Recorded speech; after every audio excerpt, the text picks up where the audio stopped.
Bonjour à tout le monde, à toutes et à tous. Bienvenue sur ce nouveau stream de la chaîne Twitch de Science et Avenir, Science et Avenir, la recherche. Donc ça fait maintenant depuis le début d'année que nous avons lancé cette chaîne Twitch où on aborde tous les types de sujets scientifiques. Aujourd'hui, on va parler astronomie, mais on a déjà eu des streams où on a parlé araignées, matière noire, volcans, conscience, cerveau, tous les sujets sont abordés sur ce stream, sur ce Twitch. Bonjour à Giab qui nous rejoint, donc le premier à réagir aujourd'hui. Alors, Science et Avenir, la recherche, c'est quoi? C'est d'abord un magazine, que je vous présente ici, là, le dernier numéro, qui est justement de l'astronomie, découvrir les confins de l'univers. C'est aussi un trimestriel, donc je vous fais un peu de pub pour les derniers numéros. Bonjour Robidral, bonjour Gaetano GX. Donc là, c'est un trimestriel thématique, et donc celui-là porte sur la nourriture. Et Science et Avenir, la recherche, pourquoi? Parce que les rédactions de Science et Avenir et la recherche sont maintenant fusionnées, et on produit également un trimestriel dont je vous présente le dernier numéro, qui est actuellement donc disponible en kiosque, c'est dans les librairies, et également on peut l'acheter en ligne, donc sur la conscience. Voilà, donc Science et Avenir la recherche vous accueille pour ce nouveau euh, Twitch, et on va parler astronomie. Donc voilà, donc et en coulisses, j'ai oublié de dire qu'il y a Léa qui est en coulisses et qui gère un petit peu toutes les questions, et donc elle me rappelle qu'il faut dire de s'abonner effectivement pour ne pas manquer les prochains lives. Donc c'est tous les jeudis à 17h30, on essaie d'être très régulier, voilà, sur des sujets donc extrêmement variés. Et par ailleurs, ces streams qui durent donc 1 heure et demie sont visibles sur la chaîne Twitch de Science et Avenir pendant quelques semaines, mais après, elles sont également visibles sur le site web de Science et Avenir, et là de manière indéfinie, puisque on remet tout en ligne. Voilà. Donc bonjour Solier, bonjour Camouchamou, et on va commencer. Et donc aujourd'hui, on a le plaisir d'accueillir Franck Celsis, qui est Bonjour. directeur de recherche CNRS au laboratoire d'astrophysique de Bordeaux. Alors je m'étais trompé dans le petit article, j'avais mis observatoire de Bordeaux, mais en fait il faut dire laboratoire d'astrophysique de Bordeaux. Il va nous expliquer pourquoi, qui est donc spécialiste des exoplanètes. Donc Franck, je te laisse te présenter un tout petit peu pour commencer. On va parler donc de planètes et pourquoi, quelles sont tes spécialités dans ce domaine. Merci Philippe, merci de l'invitation et puis merci de l'intérêt de tous ceux qui sont là, tous ceux qui sont là ce soir. Alors oui, je m'intéresse aux exoplanètes. Je suis, on pourrait dire, planétologue, donc je m'intéresse aux planètes et en particulier à leurs atmosphères, à leur environnement. Je m'intéresse notamment à la question de leur habitabilité. Qu'est-ce qu'il faut comme ingrédient pour qu'une planète puisse abriter la vie? Ce n'est pas une question facile, hein. On n'a qu'un exemple sous la main, donc c'est pas évident. Voilà. Et voilà, donc je travaille sur l'étude des exoplanètes depuis à peu près depuis le début de leurs observations. Voilà. Et voilà, Alors justement, on peut peut-être démarrer par là. Il y a une date un peu mythique, l'année 95, oui, c'est avant 95 et après 95. Donc en 1995, qu'est-ce qui s'est passé justement? bien, en 1995, voilà, on est passé d'un on est passé d'un univers qui ne contient que les planètes du système solaire. À l'époque 9, qu'on a réduit à 8 pour des questions un peu sémantiques, hein, en recalant Pluton au stade de planète naine. Mais voilà, en 95, on l'a trouvé pour la première fois. Alors, on pourrait discuter parce qu'il y a eu des détections de planètes autour d'étoiles à neutrons, mais qui n'étaient pas avérées, qui n'étaient pas sûres à l'époque. Mais bon, disons autour d'une étoile de la séquence principale, une étoile comme le Soleil. En 1995, c'est la première fois qu'on a trouvé une planète. Donc, c'était Michel Mayor et Didier Queloz sur un observatoire français, à l'observatoire de Haute-Provence. Par spectroscopie haute résolution, ils ont mesuré les mouvements d'une étoile et les mouvements périodiques, et ils ont trouvé une planète de la masse de Jupiter à peu près, sur une période de 4 jours et demi autour de son étoile. Donc, bien sûr, au début, tout le monde a douté et se dit, mais c'est quoi ce truc? Ça n'existe pas, ça, c'est pas censé exister. Puis si, c'était la première exoplanète, ce qu'on appelle maintenant un Jupiter chaud. Et donc, ça a donné un peu, je dirais, naissance à cette discipline. Et puis, ça a fait réaliser que finalement, le système solaire n'était pas forcément l'étalon pour caler nos recherches. Parce qu'en fait, une des raisons pour lesquelles on était très très peu nombreux à cette époque-là à travailler, donc moi c'est l'année où j'ai commencé ma thèse, donc j'ai débarqué juste au moment où ça commençait, mais disons qu'on aurait pu se mettre tous à table dans un resto, tous les gens qui travaillaient sur les exoplanètes dans le monde. Pourquoi? Parce qu'en fait, quand on réfléchissait aux méthodes de détection et d'étude des exoplanètes, on réfléchissait, la question c'était est-ce qu'on pourrait détecter, mettons Jupiter, la plus grosse des planètes du système solaire, ou la Terre autour d'une autre étoile. Et ça paraissait, et c'est toujours extrêmement difficile. Si tous les systèmes exoplanétaires étaient des analogues, des répliques du système solaire, aujourd'hui, on en aurait trouvé zéro, quasiment. Donc, quand on a réalisé qu'en fait, il y avait des objets extrêmes, comme ces planètes extrêmement proches de leur étoile, qui étaient, on pourra y revenir, beaucoup plus faciles à détecter, ça a un peu libéré le domaine en se disant, en fait, on va explorer l'espace des paramètres, puisque même on trouve des planètes d'un type tout à fait inattendu. Donc ça a un peu débloqué, déverrouillé ça. Mais même pour trouver cette première planète, ce Jupiter chaud, c'était pas si évident que ça quand même, parce qu'il fallait des sensibilités, ce qu'on mesure, donc la méthode, ce qu'on mesure, ce qu'on appelle la méthode des vitesses radiales. On regarde les mouvements de l'étoile induits par l'influence de la planète, c'est ça? C'est ça. Donc la première idée qui a été appliquée pour trouver les exoplanètes, c'est en fait de les déduire du mouvement de l'étoile. Alors ça, on peut le faire de deux façons. On pourrait suivre la position d'une étoile et montrer que en fait, alors ça, elle ferait ça si elle avait qu'une planète. Elle pourrait faire un mouvement beaucoup plus compliqué si elle a un ensemble de planètes, mais disons, elle devrait avoir des mouvements périodiques qui sont liés aux orbites des planètes. Parce qu'une planète tourne autour de l'étoile, mais en fait, la planète et l'étoile tournent autour du centre de masse. Donc, mettons, le Soleil fait un petit mouvement, tout petit mouvement dû à la Terre, un plus grand mouvement dû à Jupiter, un mouvement dû à Saturne, etc. Mais détecter ce mouvement par la mesure des positions, même aujourd'hui, on ne sait pas le faire. Il y a un télescope spatial qui s'appelle Gaia, dont on attend beaucoup pour ça, qui devrait nous permettre de trouver notamment des analogues un peu de Jupiter par cette méthode-là. Mais à l'époque, ça nous semblait, c'était pas du tout accessible, ça l'est pas aujourd'hui. Mais par contre, on est très très fort pour mesurer la vitesse des objets par spectroscopie en utilisant l'effet Doppler. Et pour ça, il faut faire un spectre à très très haute résolution, c'est-à-dire il faut énormément disperser la lumière. Il faut beaucoup de flux, donc il faut des télescopes assez grands et des étoiles assez brillantes. Et là, on peut mesurer la vitesse. Alors aujourd'hui, on descend en dessous du mètre par seconde, quelques dizaines de centimètres par seconde, donc la vitesse de quelqu'un qui marche. Ça, c'est la précision de la vitesse. Et à l'époque de cette première détection, c'était plutôt de l'ordre du kilomètre par seconde. Donc on a fait. On voit l'étoile bouger comme si elle bougeait de 1 km par seconde. On a une précision sur la vitesse qui était de l'ordre du kilomètre par seconde. Aujourd'hui, on est descendu au mètre par seconde, ce qui nous permet de trouver des étoiles moins massives. Après, il y avait le problème de sur quelle période on fait des observations, parce que si vous voulez trouver une planète qui est sur une orbite comme les planètes géantes de 10 ans, 5 ans, etc. Il faut des observations sur très longtemps. Là, Michel Mayor et Dick Kelowna ont trouvé une planète sur une orbite de 4 jours et demi. C'est un truc incroyable. La Terre, c'est 365 jours. C'est très court. Alors, ils cherchaient au départ, plutôt, si vous voulez, un peu des systèmes binaires. Vous savez que les étoiles sont soit des étoiles seules, comme le Soleil, soit elles sont en couple ou en trio, etc., comme Alpha du Centaure, qui est le système le plus proche, où c'est 3 étoiles.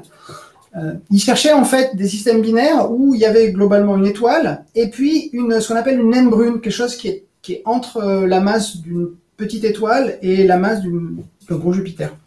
D'accord. Ils s'attendaient pas forcément à trouver, ils espéraient, mais ils s'attendaient pas forcément à trouver, surtout à ces périodes-là. Parce qu'en fait, eux, ils s'attendaient pas forcément à trouver un Jupiter sur ces petites périodes. Ce qu'ils s'attendaient à trouver, c'est un objet binaire qui s'est formé comme une étoile binaire et dont une des composantes, ils voulaient voir jusqu'où ça pouvait descendre en masse. Et il se trouve qu'ils ont trouvé un objet de masse planétaire. Une surprise, donc. Oui, J'en profite pour faire un petit coucou. On a un coucou de nos amis de Ciel et Espace qui nous disent bonjour, donc qui salue Franck, voilà, donc, qu'on connaît bien évidemment ici, et donc voilà, qui nous souhaite un bon live. Et alors juste pour revenir sur cette première détection, il fallait aussi un télescope qui soit disponible pendant longtemps, parce qu'il fallait observer pendant très longtemps cette étoile qui bougeait pour avoir suffisamment de statistiques, j'imagine, de oui, résolution. donc cette mesure de vitesse, elle se faisait, disons, l'idée c'est que vous y allez une nuit, vous avez plusieurs étoiles que vous suivez, vous faites une mesure de la vitesse de ces étoiles cette nuit-là, peut-être vous en faites une en début de nuit, une en fin de nuit, et puis cette étoile-là, vous la revisitez les jours qui viennent, et puis peut-être vous avez obtenu du temps dans plusieurs mois après, vous revenez, donc on va avoir un échantillonnage de la vitesse de ces étoiles qui est pas homogène, hein, de temps en temps on a pas mal de points, etc. Et bon, bien sûr, on peut manquer des périodes. Là, il se trouve que, comme la période de la planète était très courte, typiquement, en quelques nuits, plus à nouveau quelques nuits un peu plus tard, c'était plutôt parfait pour avoir ça.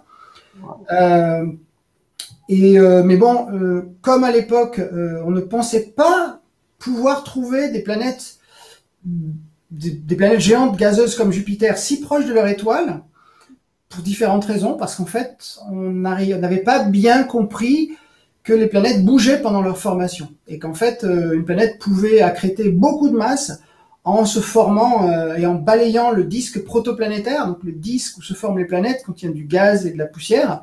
Eh bien, il n'y en a pas assez pour faire une planète géante à la distance où on a trouvé cette planète géante. Par contre, si elle s'est formée loin et qu'elle a cumulé de la masse dans sa migration, mais à l'époque, on comprenait pas, et beaucoup de gens pensaient que cette observation, elle était erronée. Et en fait, bon, elle a quand même été solidifiée, mais il y a un numéro de Nature qui titrait Une de notre planète a disparu, et c'était 51 PEG, où il y avait un article pour dire que non, ça pouvait pas être une planète. Et bon, les données ont continué à affluer, elles étaient vraiment très convaincantes. Mais ce qui a vraiment marqué, je dirais, le coup final, c'est que en fait, ces planètes très très proches de leur étoile, eh bien, elles sont tellement proches qu'en fait, elles ont une probabilité assez élevée, environ 10%, de passer devant le disque de leur étoile. De notre point de vue d'observateur, vous prenez une étoile et une planète. Alors, si c'est la Terre qui est assez loin de son étoile, la probabilité que pour une orientation aléatoire, la planète passe devant le disque de son étoile, c'est très faible, c'est 0,5% pour la Terre. Mais si vous êtes à 4,5 jours de période, à quelques centièmes quelques pourcents de la distance Terre-Soleil, la probabilité elle est d'environ 10%. Et donc à chaque fois qu'on trouvait un de ces Jupiters chauds, le premier, le deuxième, le troisième, eh bien on faisait une observation pour voir si jamais, au moment où c'était prédit par ces variations de vitesse radiale, si la planète passait devant. Si on était mal orienté, ben non, parce qu'on ne connaît pas quand on a la vitesse radiale, on n'a que le mouvement projeté sur la ligne de visée de l'observateur. Donc on sait. Mais si on a de la chance, et on avait grosso modo une chance sur 10, eh bien la planète devait passer devant. Et pour la petite histoire, c'est la 10e exoplanète trouvée, HD 209 458, qui, quand on a pointé un télescope au moment prédit, boum, on a vu la baisse de luminosité d'environ 1% qui correspondait au transit de l'exoplanète. La planète passait devant l'étoile. Alors, il y a une question, et effectivement, je reviens un tout petit peu en arrière sur cette première détection. Il y a une question de Björn qui dit les spectres en fréquence doivent être super fins pour en déduire une vitesse si faible. Donc, c'est des instruments extrêmement précis. Hein. C'est des choses. Oui, tout à fait. Alors, il faut, tout à fait, il faut. Donc, dans le spectre d'une étoile, il est extrêmement structuré. Il y a énormément de raies d'absorption des atomes qui composent l'étoile. Et effectivement, il faut une résolution spectrale. Donc, il faut diviser la lumière en énormément de canaux, des dizaines de milliers de canaux différents, et pouvoir mesurer le flux dans chacun de ces canaux. Voilà. Et ensuite, on a une référence, en fait, on superpose à ce spectre de l'étoile un spectre qui est sur Terre. La lumière passe à travers, si vous voulez, une espèce de mélange gazeux qui va mettre son empreinte, et on va regarder comment un spectre bouge par rapport à l'autre, par rapport à cette référence. Et en fait, on va pas mesurer le décalage d'une raie par rapport à une raie qu'on a nous sur Terre dans le télescope, mais de dizaines de milliers de raies par rapport aux milliers de raies. Et c'est cette statistique qui permet sur la position, c'est pas grave si on a une erreur sur l'intensité du signal, mais la position des raies, on peut la mesurer très très finement. Et oui, il faut arriver à faire ça. Donc les spectroscopes qui permettent de faire ça, donc comme Sophie en France, ou ensuite celui qui a trouvé le plus d'exoplanètes par cette méthode s'appelle HARPS, et il était au Chili sur un télescope de 3,60 m à l'ESO. Ce sont des usines à gaz, des énormes spectroscopes, par exemple, qu'on ne sait pas spatialiser aujourd'hui. Aujourd'hui, on ne saurait pas faire un télescope spatial qui ferait des vitesses radiales. Pourtant, ce serait sympa de ne pas avoir l'atmosphère de la Terre qui nous gêne, mais c'est des gros machins qu'on ne sait pas encore spatialiser. Et du coup, les Suisses ont une vraie compétence dans ces instruments, parce que j'ai l'impression que vous parliez de ce télescope, HARPS, là, ce spectroscope qui est au Chili. Ça a été développé notamment par les Suisses dans la continuité de cette première. Oui, il y a eu tout à fait les Suisses, mais aussi des grosses compétences en France, puisqu'en fait le spectroscope qu'ils ont utilisé au départ, Elodie, était français. Il était sur le site de l'OHP. Mais après, oui, bien sûr, ils ont développé des grandes compétences et dans des collaborations internationales. Voilà. Et puis maintenant, un peu tout le monde fait des vitesses radiales.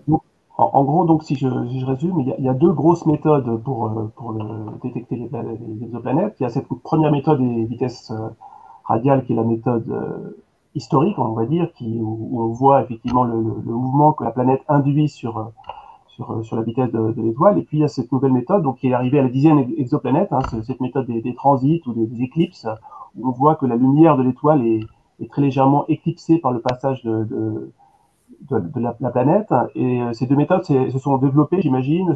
Et on peut dire qu'aujourd'hui, elles sont équivalentes Alors, oui, alors il y a d'autres méthodes, en particulier l'imagerie directe, qui, je pense, représente le futur de l'étude des exoplanètes. C'est vraiment essayer de prendre une photo de l'exoplanète, mais c'est très compliqué, mais on pourra y revenir. Oui, la méthode des transits, alors je peux juste vous l'illustrer pour ceux qui n'auraient pas... Alors, attendez. Hop. La méthode des transits. Et donc, de la même façon qu'on voit, alors, je ne sais pas si c'est des choses que vous avez déjà vues, mais on peut voir Vénus ou Mercure passer devant le Soleil, ça induit évidemment une diminution extrêmement faible de l'ambiance solaire. Mais là, quand c'est une exoplanète, ça peut être, selon la taille de la planète, j'imagine qu'on peut du coup remonter la taille de la planète en fonction de la manière dont... c'est ça. Donc, je ne sais pas si vous voyez mon partage. Non, là, ça bouge pas, là. C'est noir. C'est noir. L'écran est noir, donc... Bon, je vais refaire une tentative et puis sinon, tant pis. Voilà. Je refais juste un essai. Sinon, Léa, c'est la diapo 6. Léa peut passer le petit film de la diapo 6. Comme ça permet de lancer les choses, que c'est vrai que les partages ne sont pas toujours... Vous l'avez toujours pas?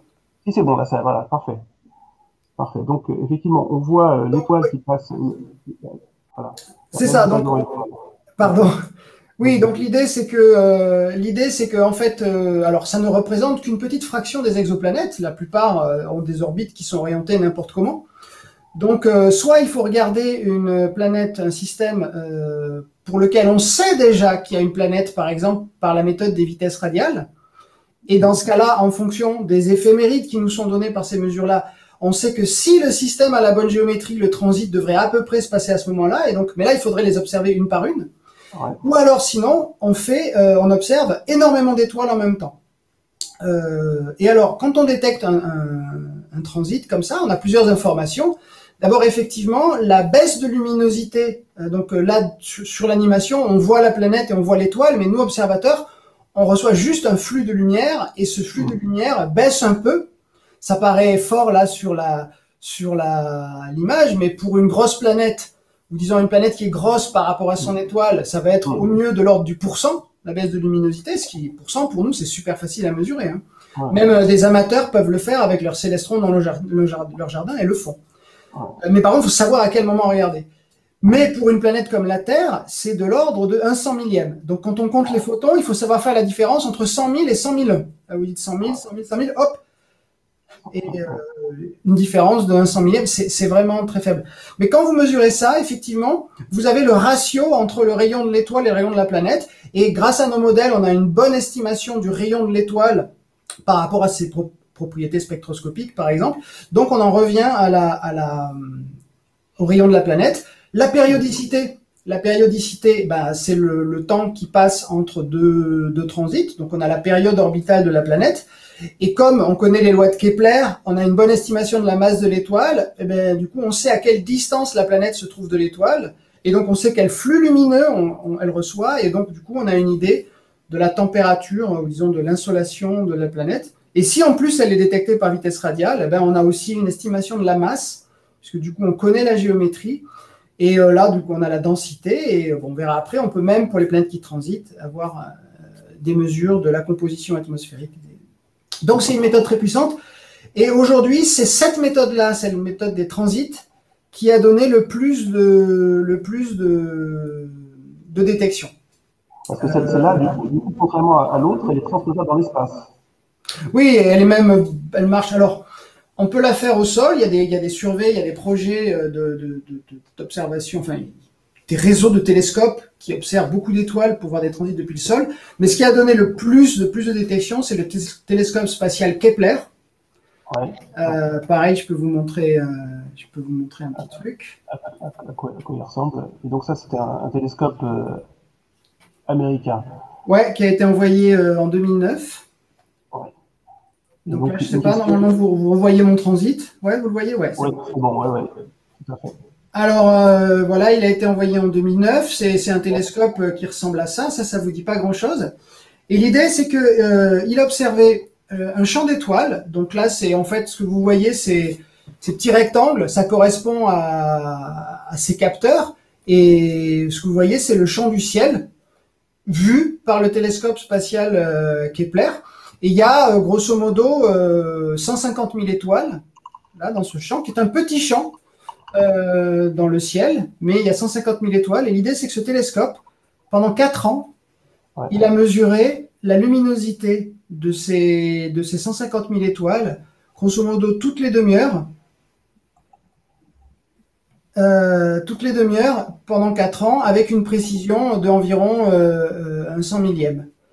Donc, c'est assez exceptionnel. Et pour vous donner une idée du nombre de détections qu'il a faites, vous allez voir ici une petite animation où en fait c'est le champ de Kepler. Donc chaque petit carré, ça correspond à une de ces caméras CCD, un capteur comme vous avez dans votre téléphone portable. Et dessus, il y a l'image de toutes ces étoiles qui ont été monitorées. Et à chaque fois que vous allez voir un point apparaître... Pour donner une idée, c'est à quelle taille sur le ciel? Je ne l'ai pas ici. Je pourrais vous le montrer. Je l'ai pas dans mes illustrations. C'est petit. C'est plus petit qu'une constellation, si vous voulez, grosso modo. C'est pas énormément plus petit, c'est une bonne fraction d'une constellation, mais c'est plus petit qu'une constellation du ciel. Et donc, à chaque fois, quand je vais lancer l'animation, à chaque fois que vous verrez un point, ça correspond au transit d'une exoplanète. La couleur du point est une estimation de sa température. Donc, quand c'est rouge, c'est très chaud, mais vraiment très très chaud. Et quand c'est bleu, c'est froid, mais froid au sens, par exemple, le mercure est froid dans cette animation, parce que c'est une méthode qui est très biaisée vers les planètes proches de leur étoile, vers les planètes chaudes. Et plus le point est gros, plus c'est une grosse planète. Si c'est un petit point, c'est une planète tellurique. Et vous avez ici, en haut à droite, la date qui va défiler. Donc ici, on est au 1er juillet 2012. Et je vais lancer l'animation. Vous avez ici les heures qui passent. Et tout ça, ce sont des transits d'exoplanètes. Sachant que ce qu'on voit, c'est vraiment la partie émergée de l'iceberg, puisque 99% des planètes ne transitent pas parce que leur orbite, elle est orientée n'importe comment. Il n'y a que, disons, de l'ordre de quelques pourcents des planètes qui ont la bonne idée d'être, je dirais, d'avoir leur orbite pour laquelle nous sommes, nous, observateurs, dans le prolongement de leur orbite, et donc on voit les planètes passer devant le... Donc, en quelques heures, en fait, on voit vraiment... Il y a un retour micro, apparemment. Ça va? Oui, ça va. Je vais arrêter le partage là-dessus. Donc, En quelques heures, en fait, on voit déjà des milliers de planètes, hein, des milliers d'exoplanètes. C'est ça. Et donc, je vois qu'il y a une question, quelqu'un disait, mais toutes les planètes passent devant leur étoile. Non, non, non, non. C'est pour un Jupiter chaud très proche, c'est 10% d'entre eux qui, pour nous, passent devant l'étoile. Mais par exemple, pour une planète comme la Terre, c'est 1 sur 200. Donc, il faut observer vraiment beaucoup d'étoiles. Et à partir de ces détections que l'on fait, on peut remonter parce qu'on connaît très très bien, justement cet effet géométrique. On sait très très bien combien de planètes on rate par rapport aux planètes qu'on détecte. Et c'est en analysant ces observations que vraiment on a su, après Kepler, on s'en doutait déjà largement à partir des données de vitesse radiale, on a su que la majorité des étoiles avaient des planètes. C'est-à-dire que cette question qui était vraiment très forte, on ne savait pas si quelle fraction des étoiles allait avoir un cortège planétaire. Est-ce que c'est une étoile sur 10? Est-ce que c'est une étoile sur 1000? Est-ce que vraiment il y a un phénomène très particulier, très rare, qui donne naissance aux planètes, ou est-ce que c'est quelque chose de très générique? La réponse c'est, on verra après que ça donne toute une diversité d'architecture de planètes, de systèmes planétaires, mais par contre c'est très générique, c'est-à-dire que voilà, quasiment toutes les étoiles en ont. Je peux vous donner un exemple. Je vous ai dit que la probabilité, si on prend un couple Soleil-Terre, donc 150 millions de kilomètres entre les deux, une période de 1 an, une étoile comme le Soleil, une planète comme la Terre, et j'en mets 200 dans le ciel, et je les oriente de n'importe quelle façon, ben, statistiquement, une seule sur ces 200 va transiter. Alors imaginons, j'observe ces 200 pendant plusieurs années, et je dis, il y en a une qui transite. J'ai presque envie de dire, ça veut dire que toutes les étoiles ont des terres. Alors j'ai une détection, donc c'est osé comme conclusion. Mais si maintenant j'en observe 2000, et que je ne trouve pas une terre, mais j'en trouve 10, là statistiquement, je peux dire, c'est bon, elles ont toutes, quasiment, elles ont toutes des terres. C'est sur cet argument-là qu'on arrive à remonter des quelques milliers de détections d'exoplanètes que l'on a fait, au fait de dire, bon, ben c'est bon, il y en a partout. Il y en a partout. On peut justement faire un petit bilan. Combien de planètes ont été détectées dans notre galaxie, hein, parce que je précise, c'est dans notre galaxie, par les différentes méthodes. Donc on en connaît presque 5000 aujourd'hui d'exoplanètes. Oui, alors à nouveau, comme c'est plus je dirais, il y a deux choses nous qui nous intéressent beaucoup. C'est d'abord cette statistique-là, au-delà du nombre de détections, mais qui est effectivement pour les planètes confirmées de l'ordre de 5000. Je dirais, il y a cette statistique, et puis après, il y a les cibles particulières qui nous offrent des conditions d'observation privilégiées, notamment celles qui sont autour d'étoiles proches ou d'étoiles brillantes, ou dans des configurations qui font que, par exemple, on peut aller un petit peu plus loin. Par exemple, les planètes pour lesquelles on peut avoir à la fois les vitesses radiales qui va nous donner la masse et le transit qui va nous donner le rayon. Donc là, on va avoir une estimation de la densité de la planète. Donc on va déjà pouvoir faire des catégories grossières en disant, il y a ça c'est une planète plutôt gazeuse. Ça, c'est une planète plutôt tellurique. Et une des autres grandes découvertes, justement, qui a été faite, c'est que, en fait, il y a toute une gamme de planètes qu'on n'a pas dans le système solaire. Dans le système solaire, la plus grosse des planètes telluriques, c'est la Terre. Et la plus petite des planètes géantes, c'est Neptune ou Uranus. C'est deux jumelles, c'est pas grave. Et entre les deux, la Terre, et puis, mettons Uranus qui fait 4 fois le rayon de la Terre et 15 fois sa masse. Donc, dans ce facteur 15 en masse et 4 en rayon, il n'y a rien. Donc, il y a une vraie dichotomie et faut bien voir que nous, scientifiques, quand on voit ça, on a tendance à essayer de vouloir l'expliquer et de trouver une théorie qui explique pourquoi on fait soit des petites planètes proches de leur étoile et des planètes géantes, riches en gaz et en volatiles, loin de leur étoile. Mais quand on regarde les exoplanètes, statistiquement, on ne voit pas ça. On voit que, en fait, une étoile sur deux, quasiment, ou à peu près une étoile sur deux, une majorité d'étoiles, a une planète qui est dans cette gamme de masse et de rayons qu'on n'a pas dans le système solaire. On ne sait pas comment les appeler. On les appelle des super-terres, ce qui était une très mauvaise idée parce que, bon, voilà, on va dire c'est comme la Terre, mais c'est super, c'est la planète de Superman. Non, on ne sait pas ce que c'est. Il y en a certaines qui vont être des grosses telluriques, des grosses terres ou des gros Vénus, etc. Et il y en a qui vont être des petits Uranus-Neptune, et puis il y en a qui vont être vraiment quelque chose d'hybride entre les deux qu'il va falloir aller explorer. Et il y en a partout.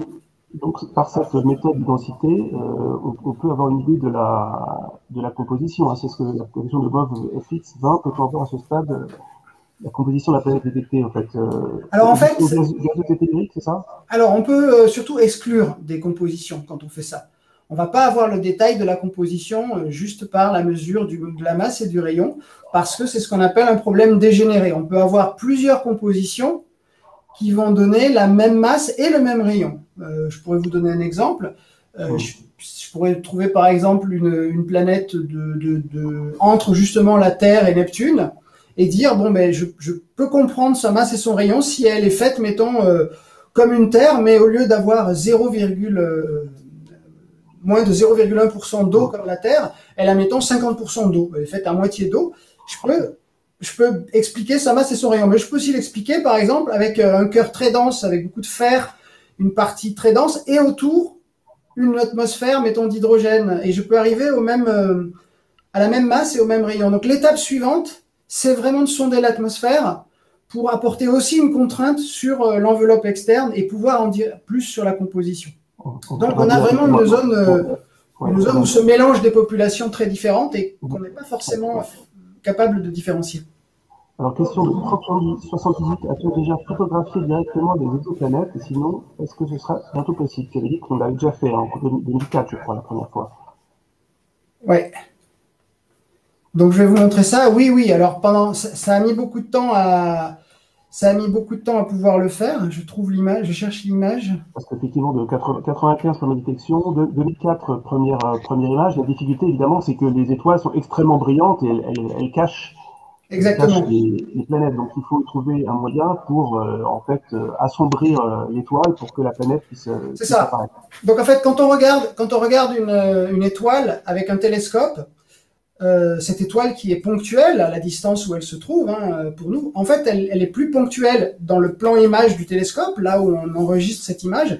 Elle fait une tache, qu'on appelle une tache de diffraction. Baf, elle bave, et bien au-delà des orbites des planètes, tant qu'on a un télescope qui est petit. Cette tache, son diamètre est inversement proportionnel au diamètre du télescope. C'est pour ça aussi qu'on veut des grands télescopes pour pouvoir aller voir, pour pouvoir séparer des objets très proches les uns des autres. Ça, c'est le premier problème. Le deuxième problème, c'est le contraste. C'est que, par exemple, la Terre, elle est 1 milliard de fois moins lumineuse que le Soleil. Donc, c'est embêtant. Donc, ce qu'on voudrait pour pouvoir faire une photo d'une étoile, c'est en fait une planète qui est très lumineuse, mais très loin de son étoile. Alors ça, c'est idiot, parce qu'une planète, elle est lumineuse, généralement parce qu'elle est près de son étoile, parce qu'elle réfléchit beaucoup, ou alors si on regarde dans l'infrarouge, parce qu'elle est chauffée par son étoile, et qu'elle émet de la lumière dans l'infrarouge parce qu'elle est proche de son étoile. Non, mais il y a un cas où on peut avoir une planète loin de son étoile, mais brillante, c'est quand elle vient de se former. Alors, vient de se former, en langage d'astrophysicien, ça veut dire 1 million d'années. Voilà, elle est toute jeune, un bébé Jupiter qui s'est formé il y a 1 million d'années, il est encore à plus de 1000 degrés de sa formation, des collisions et de l'accrétion de gaz qui a donné sa formation, et il peut être très loin. Il peut être à des distances comme Jupiter, Saturne, Uranus, Neptune, même plus loin. Et là, sur l'image que je vous montre, c'est un système qui s'appelle, c'est une étoile jeune, qui a de l'ordre du million d'années, qui s'appelle HR 8799, et qu'on a suivi pendant des années. Vous avez la date en bas à gauche, et en fait, on voit 4 points qui tournent autour, qui sont des bébés Jupiter. Vous avez une échelle de distance, vous voyez marqué 20 AU, ça c'est 20 fois une unité astronomique, c'est-à-dire 20 fois la distance Terre-Soleil. Et donc, on a des objets, des planètes géantes. Donc oui, on a quelques photos. On a quelques photos de quelques dizaines, c'est toujours des planètes géantes jeunes qui se sont formées. C'est compliqué parce que ces étoiles jeunes, statistiquement, elles ne sont pas très fréquentes, donc elles sont loin, c'est embêtant. Donc il n'y en a pas tant que ça, il n'y a pas tant de cibles qui permettent ces détections-là. Mais ça, c'est le cas le plus favorable ensuite à l'analyse, parce qu'après, par exemple, il suffit qu'on place une fibre optique, au niveau du point dans le plan image, au niveau de l'image de la planète, on récupère la lumière de l'étoile. Alors, on n'a pas beaucoup de lumière, mais bon, on a des gros télescopes comme le VLT qui font chacun 8 mètres de diamètre. On récupère cette lumière, on la disperse et on peut faire la spectroscopie de l'atmosphère. Donc ça, c'est le cas idéal, c'est le futur. Le futur, ça, c'est fait avec des télescopes de classe 8 mètres, on va dire. Dans le futur, on aura un télescope au Chili qui fera 39 mètres de diamètre. Et donc, on sera plus obligé d'être contraint d'observer par cette méthode-là que des planètes géantes jeunes. On pourra aller vers des planètes, je dirais, matures, qui se contentent d'être à une température raisonnable et de réfléchir la lumière de leur étoile, et d'aller vers des planètes plus telluriques. Et ça, on pense que c'est vraiment le futur. Ce qu'on voit là, en fait, ça fait un peu penser à ce que voyait Galilée en 1610 quand il a regardé pour la première fois Jupiter, où il a vu des choses qui tournaient autour de Jupiter. Et ils en avaient déduit que c'était des satellites et que du coup, voilà. À la différence que lui, il les voyait en géométrie de transit, il les voyait Voilà. passer devant et derrière. Donc là, Et alors que là, on les voit plutôt avec une inclinaison assez faible. Du télescope qui grossissent. En fait, la première détection en 95, c'était avec un télescope qui faisait à peu près 2 mètres de diamètre. Après, on est passé aux 3,60 m, la classe des 8 mètres. Tu parlais de la classe des 30 mètres. Effectivement, c'est quelque chose qui est en train d'évoluer. Et l'action est quel est le futur, donc c'est la classe des 30 mètres. Donc, il y a une question sur le James Webb Telescope qui va nous aider à trouver des exoplanètes. Alors ça, effectivement, c'est fait partie des télescopes extrêmement sensibles qui a un gros programme exoplanètes. Alors oui, il va aider à l'étude des exoplanètes de deux façons. Alors il peut effectivement aider à trouver des exoplanètes par la méthode qu'on vient de regarder, c'est-à-dire par coronographie et essayer d'annuler la lumière parasite dans ce cas-là de l'étoile centrale pour révéler des exoplanètes, donc un peu comme l'image que je vous ai montrée, donc toujours pour des systèmes jeunes. Donc ça, il va pouvoir... Je rappelle que le James Webb Space Telescope, c'est le successeur de Hubble, donc un télescope spatial avec un miroir de 6 mètres de diamètre, qui devrait être lancé, on espère, cette année, à la fin de l'année. Oui, tout à fait. C'est un projet qui date de très longtemps, qui est un petit peu une énorme usine à gaz qui devrait révolutionner beaucoup de domaines de l'astrophysique s'il fonctionne, parce que c'est un télescope infrarouge, et l'infrarouge contient beaucoup d'informations très importantes, et surtout c'est une surface collectrice de 25 mètres carrés qui est sans équivalent avec ce qu'on a pu avoir dans l'espace. Voilà, donc on attend beaucoup. Pour les exoplanètes, donc il va pouvoir imager certains de ces systèmes jeunes. Et après, par contre, là où on attend aussi beaucoup, c'est sur la caractérisation d'exoplanètes que l'on connaît déjà, et notamment d'essayer de sonder leurs atmosphères. Et notamment, moi je participe à des programmes d'observation pour tenter de détecter une atmosphère autour de l'atmosphère des planètes que vous voyez en fond, là, derrière nous. Pas mon fond à moi avec mes films de science-fiction, mais le fond du Twitch, où vous voyez les planètes d'un système absolument fascinant qui s'appelle TRAPPIST-1, qui contient des planètes de taille terrestre, dont certaines sont à peu près à la température de la Terre, d'une toute petite étoile. Et c'est le seul système aujourd'hui avec des planètes tempérées terrestres, on aimerait dire potentiellement habitable, mais faire attention à ce qu'on met derrière ce mot, mais où on pourrait essayer de détecter une atmosphère. On l'a déjà fait, je pourrais y revenir, on l'a déjà fait pour d'autres atmosphères, mais pour des atmosphères de planètes plus grosses et globalement un peu plus chaudes. Donc ce sont des planètes qui transitent, et par cette méthode-là, on peut... j'ai des petites animations si vous voulez voir pour comment on pourrait faire ça. Et donc là-dessus, on attend beaucoup le James Webb. Alors, sur les distances maximales à laquelle on détecte les exoplanètes, ça dépend, c'est les distances des étoiles. Évidemment, quelles sont les étoiles les plus lointaines sur lesquelles on a détecté des exoplanètes? C'est dans la galaxie, on est d'accord? On est d'accord que la question, c'est la distance entre nous, observateurs, et l'étoile qui possède des planètes, ou est-ce que c'est la distance entre la planète et le... On peut commencer par la distance de l'étoile. Alors, donc les méthodes dont on a parlé requièrent que les étoiles hôtes de ces systèmes soient pas trop loin. Donc là, on est vraiment dans l'environnement très proche de notre étoile. Vous avez par exemple une application qui s'appelle Eye on Exoplanets de la NASA, où vous pouvez visualiser toutes les étoiles. Je pourrais même la lancer et vous partager, parce qu'en fait c'est très rigolo.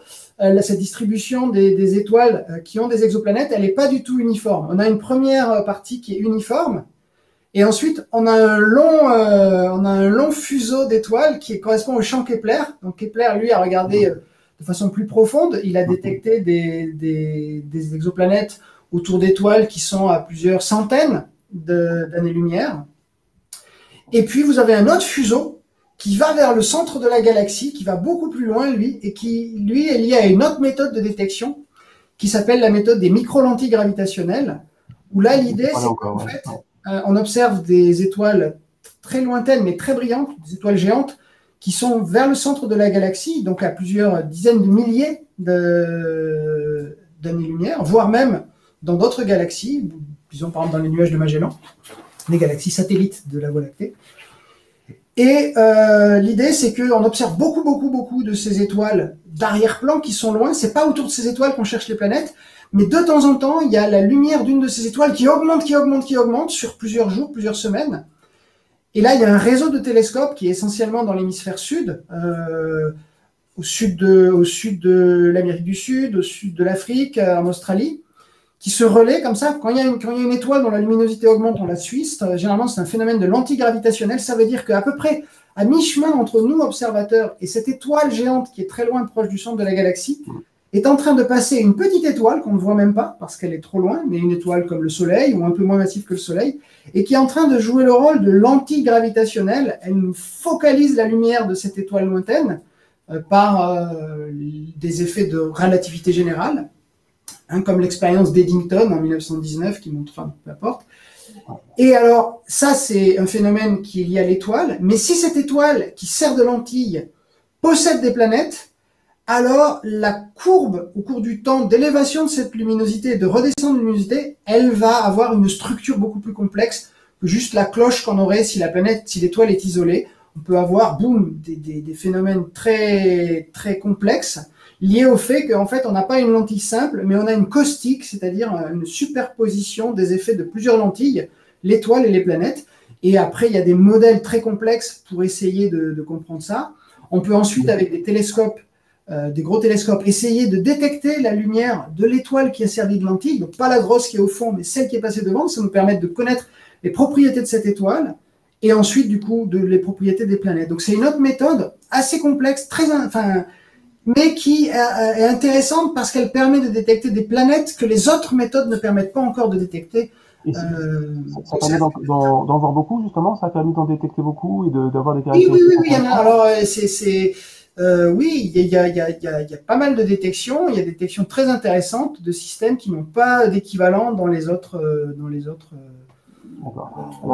méthodes. Si à un moment donné, quelqu'un peut lancer l'application Eye on Exoplanète, on peut commenter la distribution des exoplanètes et vous verrez ce que je veux dire. Sinon, moi, je peux le lancer.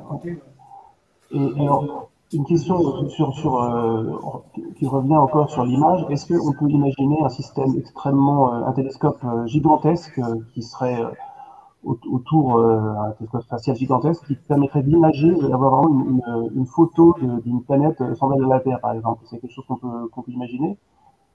Il suffirait d'avoir donc le pouvoir de résolution. Donc il y a deux choses. Il faut d'abord collecter beaucoup de photons. Donc il faut un grand télescope. Il faut un pouvoir de résolution très fin. Mettons que vous vouliez une image d'une planète et que vous voudriez voir les continents, les nuages, etc. Et dans ce cas-là, ça tombe bien, il faut aussi un grand télescope à cause de ce problème de tâche de diffraction. Donc, du point de vue technique, purement physique, si on ne se met pas de contraintes budgétaires, etc., oui, c'est possible. Il y a notamment un Français qui s'appelle Antoine Labeyrie qui avait un projet d'hypertélescope, c'est-à-dire il avait pour idée qu'on pourrait envoyer dans l'espace une armada de petits télescopes, disons de télescopes tels qu'on sait aujourd'hui les envoyer, mais dont la lumière serait, disons que ces télescopes tapisseraient un petit peu le fond d'un télescope plus grand virtuel, et on combinerait tous ces télescopes enverraient la lumière vers un même miroir secondaire, et on combinerait cette lumière-là pour faire un télescope gigantesque. Et dans ce cas-là, ouais, on peut imaginer plein de choses. On pourrait imaginer caler les observations sur la rotation de la planète, plein de choses très très malines pour finalement imager ça. Donc c'est quelque chose qui est pas du tout inenvisageable, mais par contre cette méthode de recombinaison à cette précision-là, ça demanderait quand même des choses très compliquées parce que il faudrait connaître la position relative de tous ces télescopes avec une précision qui est plus petite que la longueur d'onde de la lumière pour pouvoir la recombiner efficacement. Donc, il faudrait un contrôle incroyable. On n'est pas encore très très fort dans ce vol en formation, mais on fait des progrès énormes, mais pas encore au point de pouvoir l'envisager dans un futur très proche, mais tout à fait. Enfin, voilà, faut voir loin. C'est pas la science-fiction, mais pour l'instant, c'est pas encore pour la décennie qui vient, quoi, on va dire. Non. Voilà. Alors, pour revenir sur les atmosphères, donc il y avait des questions effectivement sur la manière de caractériser ces exoplanètes et ces atmosphères. Donc ça n'a pas été le cas au début. Hein. Au début, on avait Non, juste des caractéristiques sur la taille, la masse, et donc du coup la densité. Et à partir de non. quand on a pu connaître des choses sur les atmosphères. Hein. Donc ça, il a fallu attendre déjà qu'on trouve des planètes qui transitent. Et l'idée, ça a été de dire, alors attendez, je pourrais vous montrer une animation. Hop. Alors, il y a une question de planète de dos à laquelle je réponds en ce temps-là. Est-ce qu'on peut vraiment déterminer la présence des exoplanètes en observant seulement les étoiles? Oui, et donc on déduit donc, la première méthode dont on a parlé au début, c'est qu'on déduit l'existence de planètes parce qu'on voit la manière dont la planète qui est autour fait bouger cette étoile. Et c'est ce qu'on détecte, c'est le mouvement de cette étoile. On en déduit effectivement la présence de planètes et des caractéristiques de cette planète. Hein. Tout à fait. Tout à fait. Voilà. Donc en fait, on déduit toujours la présence de la planète en observant l'étoile, et à part pour la méthode d'imagerie directe, où là on a vraiment une photo qui distingue bien l'étoile de sa planète. Toutes les autres, c'est on déduit de la luminosité de l'ensemble. Alors l'idée, c'est que... attendez, qu'est-ce que j'ai là? C'est pas bon, voilà. L'idée, c'est que quand on a une planète qui transite, bien, on fait une observation d'abord avant le transit, on fait une deuxième observation pendant le transit, et en fait, en soustrayant les deux, on a l'absorption qui est liée à la planète. En fait, l'animation est de pas beaucoup. Mais grosso modo, comment je pourrais vous dire ça? Si vous avez compris le principe du transit, quand je vous ai dit qu'on peut déterminer le rayon de la planète lié à la baisse de la luminosité de l'étoile, eh bien, imaginez que votre planète, elle n'ait pas d'atmosphère, que ce soit juste une sphère dure. Quand cette planète va passer devant l'étoile, donc elle va projeter une ombre sur l'étoile, donc la luminosité va diminuer, et cette diminution de luminosité, elle est purement géométrique. Donc que vous l'observiez dans l'ultraviolet, dans le visible, dans l'infrarouge, vous obtiendrez toujours la même baisse de luminosité. Si par contre vous avez une atmosphère, eh bien cette atmosphère, elle va être plus ou moins opaque selon la longueur d'onde où vous observez. Par exemple, dans l'UV, elle va absorber très fort, et la planète va paraître un peu plus grosse. Et dans des régions où elle est très transparente, la planète va paraître un tout petit peu plus petite. Alors c'est très faible en effet, parce que sur Terre, ce serait des variations de l'ordre de 10 km par rapport à 6400 km, donc c'est très faible. Mais pour les exoplanètes qui sont chaudes et faites d'hydrogène, l'atmosphère, elle est assez étendue.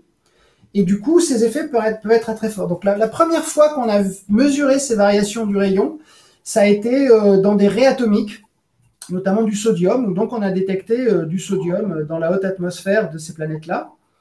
Il y a eu aussi des détections d'hydrogène, de nuages d'hydrogène autour de ces atmosphères qui pouvaient même faire que le rayon était doublé de la planète. Donc c'est un effet énorme.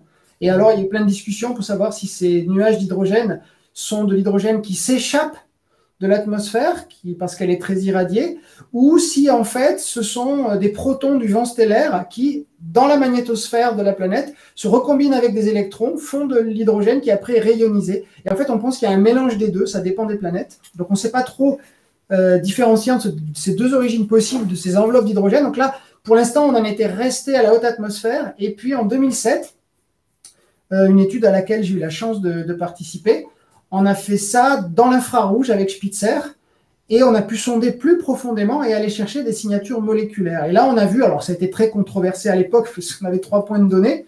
Vous aviez un point là, un rayon à cette longueur d'onde, un rayon à cette longueur d'onde, et puis un là. Et on disait, cette variation de rayon, c'est lié à l'absorption de l'eau. Donc ça a été confirmé ensuite, notamment avec Hubble, qui est une nouvelle caméra qui a été installée en 2000... je sais plus, lors d'une réparation de Hubble avec la navette spatiale, donc une des dernières missions d'Atlantis. Il y a eu une remise à jour de Hubble. C'est une astronaute américaine qui a installé cette caméra grand champ et qui nous permet de faire des bien meilleures observations. Et donc, on arrive à détecter comme ça, alors essentiellement pour des planètes géantes, chaudes, mais ça peut descendre à des planètes plutôt de Neptune tiède, on arrive à détecter des molécules comme vapeur d'eau, monoxyde de carbone, méthane, dioxyde de carbone. Et c'est une des méthodes. L'autre méthode, c'est quand la planète passe devant l'étoile, mais c'est tout aussi intéressant de regarder la planète quand elle passe derrière l'étoile. Pourquoi ? Parce que juste avant qu'elle passe derrière l'étoile, vous recevez de la lumière qui vient de l'étoile et de la planète. Alors ça peut être, selon la longueur d'onde que vous observez, ça peut être de la lumière que la planète réfléchit, en plus de la lumière de l'étoile. Mais si vous observez dans l'infrarouge, ça peut être aussi l'émission de la planète à sa propre température. Donc vous avez les deux. Mais quand la planète passe derrière, vous n'avez plus que la lumière qui vient de l'étoile. Et donc en faisant la différence des deux, vous avez la lumière qui vous vient de la planète. Et si vous le faites à différentes longueurs d'onde avec un spectroscope, eh bien vous pouvez aussi faire un spectre de la lumière qui est réfléchie par la planète ou de la lumière qui est émise par la planète. Ça, c'est aussi très intéressant. Et sur une même planète, avec le même instrument, on peut le faire pour les deux. Et ça, c'est quelque chose que le télescope spatial James Webb fera immensément mieux, d'abord avec une surface collectrice beaucoup plus grande, avec la possibilité d'aller vers l'infrarouge, avec une bonne résolution spectrale et avec des instruments très très fins. Donc on attend beaucoup de cette méthode-là. Justement, pourquoi l'infrarouge sera plus efficace que l'ultraviolet ou le radio ou le visible? Alors ça, c'est simplement lié au fait que... alors il y a plusieurs choses, mais globalement, c'est dans l'infrarouge qu'on va trouver des signatures moléculaires. Il y a quelques signatures moléculaires dans le visible, par exemple, il y a l'oxygène atomique, il y a un petit peu la vapeur d'eau, mais globalement, les signatures des molécules arrivent dans le proche infrarouge et dans l'infrarouge thermique. Et dans l'UV, le problème qu'on a, c'est que ce sont des continuums d'absorption, c'est-à-dire que c'est pas aussi spécifique qu'une raie atomique. Ce sont des continuums de dissociation.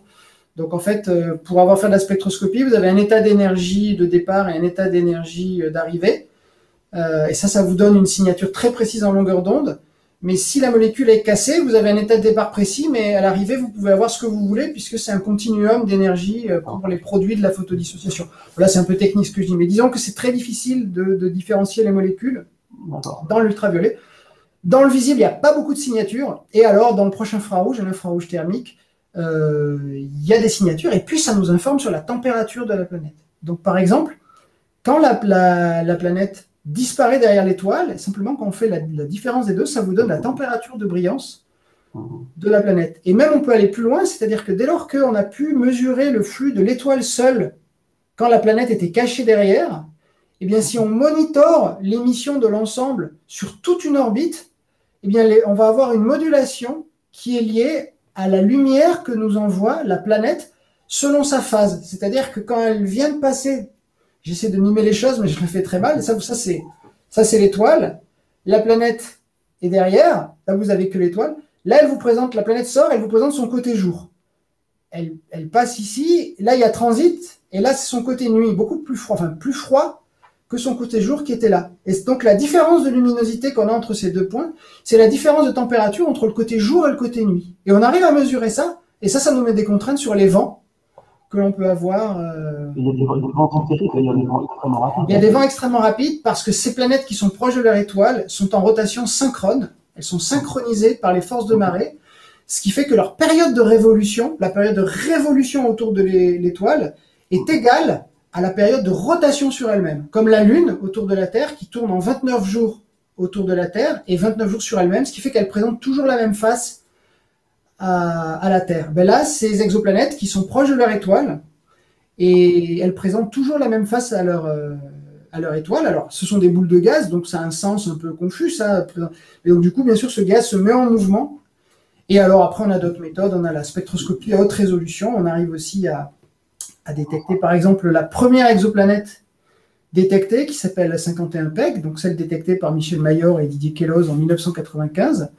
Eh bien, il y a un groupe qui a pointé un télescope au sol, un grand télescope, qui a fait un spectre à très haute résolution de l'étoile, comme s'ils voulaient mesurer les vitesses radiales, et ils ont cherché des signatures moléculaires à la vitesse de la planète, et des molécules qu'on s'attend à trouver sur la planète, mais pas sur l'étoile. Et ils ont détecté, par exemple, de l'eau ou du méthane, avec la bonne vitesse de la planète. Et donc, ils ont pu identifier, et ça a permis, par exemple, alors que 51 PEG ne transite pas, de déterminer la masse de cette planète. Donc, il y a plein de méthodes, en fait. Le gros problème, c'est de pouvoir appliquer ces méthodes qui marchent bien pour des planètes géantes et chaudes vers des planètes qui nous intéressent plus, qui sont des planètes plus terrestres. Alors, question de Camou Chamou qui fait un petit coucou, qui a travaillé au lab d'information planétaire, qui demande est-ce que connaître la composition des planètes peut aider à mettre des contraintes sur les modèles de formation planétaire? Bonjour Camille. Bien sûr, si on avait... alors, il y a les planètes géantes gazeuses, alors essentiellement gazeuses, disons. Grosso modo, elles ont la composition de leur étoile, elles sont un peu plus enrichies, mettons, en oxygène, en carbone, et ça, c'est intéressant. Mais là où ça devient vraiment intéressant, c'est notamment ces planètes qui sont un peu intermédiaires, qu'on n'a pas dans le système solaire, et de voir vraiment la transition entre les planètes telluriques et les géantes glacées. Qu'est-ce qui fait que les planètes ont des atmosphères intermédiaires? Comment elles se forment? Elles sont tellement abondantes et dans des architectures de systèmes planétaires très variées que la mise en commun de cette connaissance sur les architectures des systèmes planétaires, qui déjà nous indiquent beaucoup de choses sur leur mode de formation, et si en plus on pouvait rajouter à ça des contraintes sur leur densité et aller un petit peu plus loin, mais des contraintes sur vraiment la composition de l'atmosphère, en particulier pour ces atmosphères qui sont des atmosphères pas juste d'hydrogène et d'hélium qui sont capturées à la nébuleuse protosolaire ou protostellaire. Là, oui, je pense qu'on ferait des progrès énormes sur les modèles de formation planétaire. D'avoir un échantillon de beaucoup de planètes avec des compositions, ce serait voilà, c'est un peu le Graal. Petite question de Patchouli. Y a-t-il des planètes gazeuses sans noyau solide? Qu'est-ce qu'il y a au centre des planètes gazeuses? Est-ce que c'est du gaz gazeux ou pas? Oui, enfin, c'est une question qui se pose même pour qui se pose. Alors, je pense qu'il y a maintenant plutôt un consensus pour dire qu'il doit y avoir un noyau solide pour Jupiter et Saturne, mais c'était pas du tout évident de montrer ça. Il faut grosso modo aller mesurer ce qu'on appelle les moments gravitationnels, qui vont dépendre de la distribution de masse à l'intérieur. Donc, on pense que la plupart, enfin, le mode de formation favorisé pour les planètes géantes, c'est d'abord de faire une espèce de grosse Terre, une planète tellurique, et passer une certaine masse dans le disque protoplanétaire. Elle va commencer à accréter beaucoup de gaz et ça va s'emballer et former une géante. Mais il y a des modèles alternatifs qui disent que non, on peut collapser et former finalement un peu une planète géante gazeuse, comme on forme une étoile, par collapse gravitationnel. Donc il y a un peu ces deux scénarios. Peut-être que les deux coexistent dans des proportions différentes, mais oui, en tout cas, il n'y a rien qui interdit de former une planète sans noyau, même si le scénario favorisé est celui du noyau primordial sur lequel la planète se forme, et les mesures des moments gravitationnels de Jupiter et de Saturne, grâce aux orbites des sondes qui ont été autour, donc Cassini pour Saturne, et puis actuellement Juno, par exemple, pour Jupiter, favorise quand même des modèles avec un cœur de quelques masses terrestres au centre. Dans les planètes qu'on a détectées, il y a la proportion de telluriques et de gazeuses. Et puis ensuite, est-ce qu'on peut intéresser ça statistiquement à la proportion de telluriques et gazeuses dans la galaxie, par exemple? Alors, peut-être que là, je peux vous montrer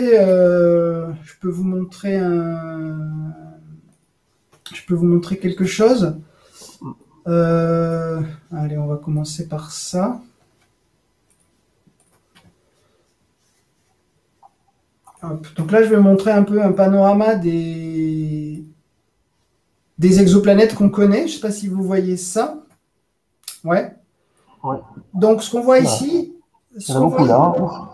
Ouais, et encore, on ne les voit pas toutes, c'est compliqué. Ça, ce sont les exoplanètes qui sont détectées par la méthode des vitesses radiales. Par la méthode des vitesses radiales, et au lieu de les représenter avec en abscisse la distance à leur étoile, Comme la distance finalement vous indique pas grand-chose parce que ça dépend beaucoup, les conditions sur la planète vont dépendre beaucoup de l'étoile, j'ai converti ça en une estimation de la température, c'est-à-dire l'insolation de la planète convertie en grosso modo en température. Et en ordonnée, vous avez sur une échelle logarithmique, vous avez la masse de la planète. Alors la masse de la planète qui n'est pas en fait parfaitement connue pour les planètes détectées par vitesse radiale, parce qu'on ne connaît pas exactement l'orientation, sauf pour celles qui transitent. Alors celles dont on a à la fois la mesure en vitesse radiale et aussi le transit, elles sont indiquées ici avec des cercles. Donc vous voyez que ce sont surtout les Jupiters très chauds. Je vais revenir là-dessus. Et sur ce diagramme, j'ai reporté le système solaire. Donc vous voyez la Terre qui est à environ 300 Kelvin, c'est une unité de température. Donc 300 Kelvin, le 0 degré Celsius, c'est 273 Kelvin. Donc nous, on fonctionne beaucoup en Kelvin. Donc ce qui est en dessous de 273 Kelvin, disons de 300 Kelvin, c'est froid. Et puis plus on va vers les milliers, là dans ce cas-là, c'est équivalent Kelvin ou Celsius à 273 degrés près. Et vous avez donc la masse en ordonnée. Donc vous voyez ici en haut à droite Jupiter avec ses 320 fois la masse de la Terre, etc. Alors c'est là, vous voyez tout de suite ce que je disais aujourd'hui, c'est que si tous les systèmes exoplanétaires étaient comme le système solaire, on n'en aurait trouvé aucun, à part peut-être des analogues de Jupiter, parce que vous voyez bien qu'il n'y a pas vraiment d'exoplanètes qui sont dans le domaine des planètes du système solaire. Alors, juste pour vous dire, la couleur et la taille du rond correspondent aux caractéristiques de l'étoile, c'est-à-dire sa température, sa couleur, plus c'est rouge, plus c'est bleu, blanc, c'est chaud, et quand c'est plutôt rouge, ce sont les étoiles les moins chaudes et les plus petites. Et donc, vous voyez qu'on ne trouve pas de petites planètes autour de grosses étoiles. On trouve et on ne trouve pas. Alors ça c'est un biais observationnel. Donc on ne sait pas trouver des toutes petites planètes comme la Terre ou plus petits autour de grosses étoiles. Et par contre, il y a quelque chose qui n'est pas un biais observationnel, c'est qu'on ne trouve pas de planètes géantes autour des petites étoiles parce qu'elles en ont pas. Sûrement parce qu'il n'y avait pas assez de masse pour les former. Il y en trouve pas ou très rarement. Donc on voit en fait ici sur cette illustration, c'est pas qu'il n'y a pas d'équivalent du système solaire, c'est qu'on ne sait pas encore les voir. On a un peu envie de tracer une ligne qui va de grosso modo de Vénus à Saturne là et de dire tout ce qui est à droite de ça, c'est le domaine qu'on ne sait pas explorer aujourd'hui et tout ce qui est à gauche, c'est ce qu'on sait explorer. Néanmoins, c'est un peu trop dit au début. Si quelqu'un ailleurs regardait le système solaire, il détecterait Jupiter et c'est à peu près tout. Voilà, s'il avait nos moyens de détection actuels, il détecterait Jupiter, tout à fait. Et alors, la chose qu'on peut dire, c'est que donc, si on regarde en haut à gauche du diagramme, donc là où essentiellement il y a les détections par vitesse radiale, tous ces cercles-là, en haut à gauche, ça c'est le domaine des Jupiters chauds. C'est à peu près, pour les étoiles comme le Soleil, puisque je vous ai dit que les petites étoiles, elles n'en ont pas, pour les étoiles comme le Soleil, c'est à peu près 1% des étoiles qui en ont. Donc, une étoile sur 100. Donc, les détections, en fait, on a beaucoup de détections de Jupiter chaud, non pas parce qu'ils sont très abondants, mais parce qu'ils sont très faciles à détecter. Donc, c'est un biais de détection. Et les Jupiters qui sont plus similaires, alors, vous voyez déjà on trouve des Jupiters à des distances, à des températures terrestres, on ne trouve pas que des froids ou des très chauds.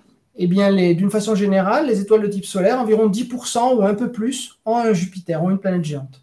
La majorité des étoiles ont des planètes. On voit bien que si on regarde verticalement, entre Uranus, Neptune et la Terre et Vénus, où il n'y a rien dans le système solaire, il y a énormément de planètes qu'on appelle les super-Terres ou les mini-Neptunes.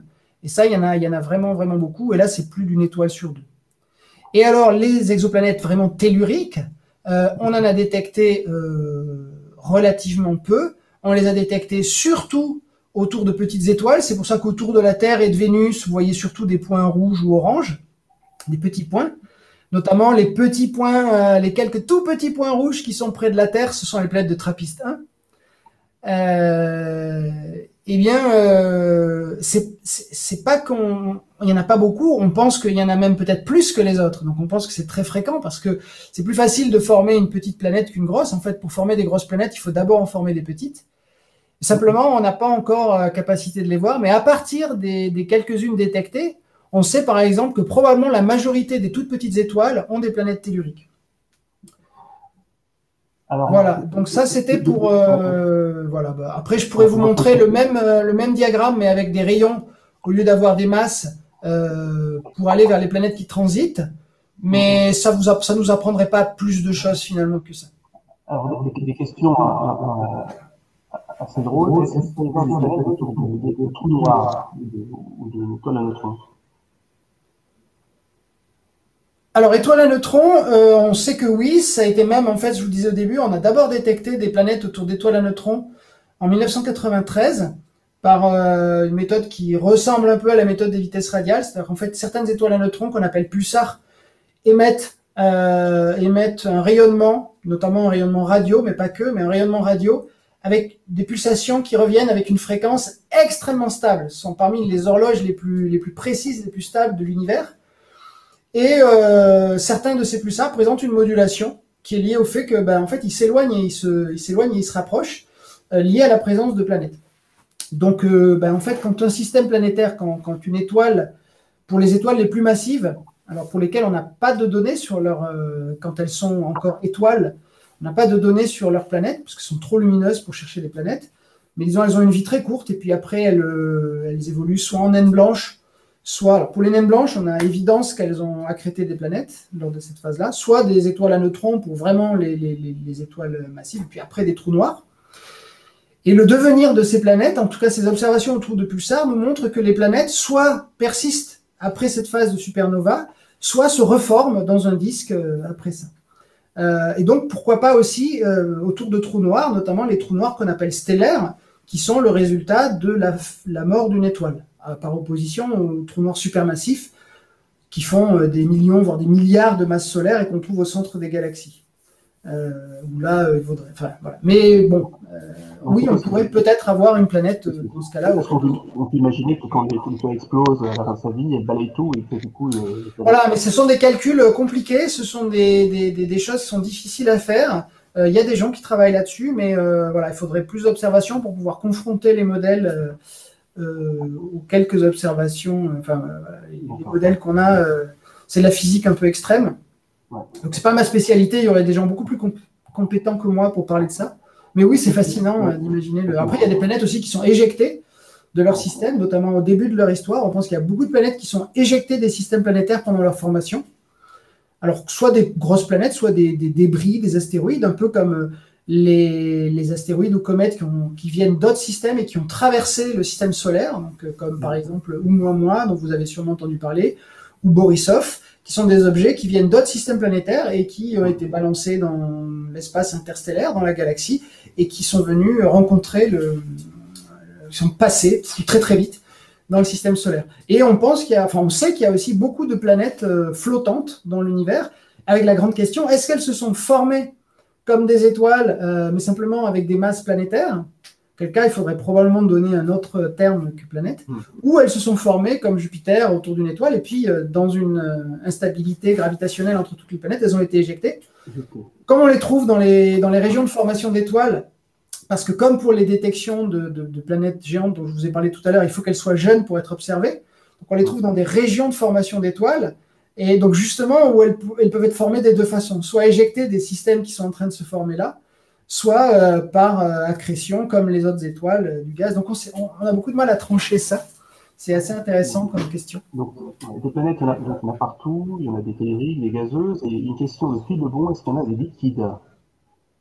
Est-ce qu'on peut imaginer des planètes qui soient que de l'eau, ou en tout cas couvertes d'océans? Alors après, les deux sont possibles, j'imagine, au point de vue imaginable. Alors, ce serait difficile d'imaginer, en fait, alors ça dépend. Si c'est une surface liquide, la Terre est là pour nous montrer qu'on peut avoir du liquide à la surface. Sur Titan, il y a des lacs et des mers qui sont pas de l'eau, mais des hydrocarbures, probablement du méthane ou un mélange de méthane, d'éthane, d'azote, des choses comme ça. Donc ça dépend des conditions. Par contre, c'est très difficile d'imaginer une planète dont, quand on va vers le centre, quand on regarde la structure interne, on serait liquide à tous les étages. On va passer par des gammes de pression et de température telles que c'est difficile d'imaginer, même par exemple sur Terre, le manteau, il n'est pas du tout liquide, il est solide, ce sont des roches solides. Elles se liquéfient en surface à la pression, mais c'est... Alors après, on peut imaginer par contre une planète comme la Terre qui aurait beaucoup plus d'eau, parce que comme je vous disais, la masse d'eau sur Terre, c'est moins de 0,1% de la masse de la Terre, donc c'est rien. Prenez un caillou de la taille d'un pamplemousse, vous imitez une goutte d'eau, voilà, c'est l'eau de la Terre. Elle se répartit autour comme ça, et ça fait les océans. Donc c'est très très peu d'eau. Et une des grandes questions de la planétologie, c'est est-ce que la Terre est riche ou pauvre en eau? C'est-à-dire que par rapport aux exoplanètes qu'on trouve, est-ce que les exoplanètes sont généralement, en tout cas celles qui sont à la même température, et ça va être lié au mécanisme de formation et propre à chaque système, est-ce que globalement elles ont plus d'eau ou moins d'eau que la Terre? Ça, on ne sait pas encore. Donc ça, c'est très très intéressant pour la question de l'habitabilité. Mais toujours est-il que oui, si la Terre avait plus d'eau, mettons, au lieu d'avoir 0,1%, mettons si elle avait 1%, 10%, 20%, il y a des exemples, les lunes glacées qui en trouvent autour de Jupiter ou de Saturne, elles sont constituées sans problème de 10, 20, 30% d'eau. Et donc si on avait ça, au lieu d'avoir des océans qui sont en moyenne de 2-3 km de profondeur sur Terre, on pourrait avoir des océans qui font des centaines, des milliers de kilomètres de profondeur, c'est tout à fait possible. Et sur ces lunes glacées, on pense que certaines sont gelées en surface. Si on descend, on a de la glace, poum, et puis à un moment donné, on a une couche liquide. Puis après, soit on a à nouveau de la glace, soit on tombe sur le manteau de silicate, donc de roche. Donc il y a plein de choses qui sont possibles. Donc oui, on espère bien qu'il y a des planètes qui ont une surface liquide, au moins partiellement. Et de la même façon, est-ce qu'on a détecté des lunes autour des exoplanètes? Et donc ça, c'est une question... évidemment, on sait qu'il y a des planètes qui ont des satellites, la Terre, Jupiter, Saturne. Est-ce que dans les exoplanètes, des milliers d'exoplanètes qu'on a détectées, il y en aurait certaines dont on aurait déjà détecté des satellites? Donc des lunes, alors il y a tout un programme pour essayer de, notamment à partir des données de Kepler, pour trouver, en mesurant très très précisément le moment du transit, et puis de le faire à chaque fois.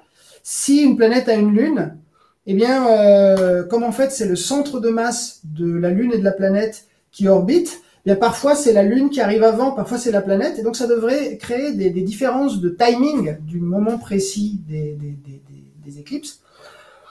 Il y a quelques candidats, mais pas très convaincants, et le problème c'est que nos méthodes, notamment la méthode des transits, elle est très biaisée vers les planètes qui sont très proches de leur étoile. Or, regardez le système solaire. Quelles sont les deux planètes qui n'ont pas de lune? Ce sont les deux plus proches du Soleil. Ce sont Mercure et ce sont Vénus. Maintenant, si vous faites un calcul théorique, quelles sont les deux planètes qui ne peuvent pas avoir de lune, parce que la lune n'est pas stable sur le long terme? C'est Mercure et Vénus. Donc si je regarde le système solaire, et je me dis que toutes les planètes qui peuvent avoir des lunes, elles en ont. Et encore, la Terre en a qu'une, mais alors il y en a qui en ont des dizaines. Et les deux qui ne peuvent pas en avoir, elles n'en ont pas. Elles pourraient en avoir, mais pas très longtemps. Et la plupart des exoplanètes qu'on recense par nos méthodes, elles sont dans la situation de Mercure et de Vénus, où si on met une lune autour, s'il y a une lune qui est capturée ou qui se forme, eh bien les effets de marée du système font que cette lune, soit elle tombe sur la planète, soit elle s'en éloigne et elle part et elle n'est pas liée.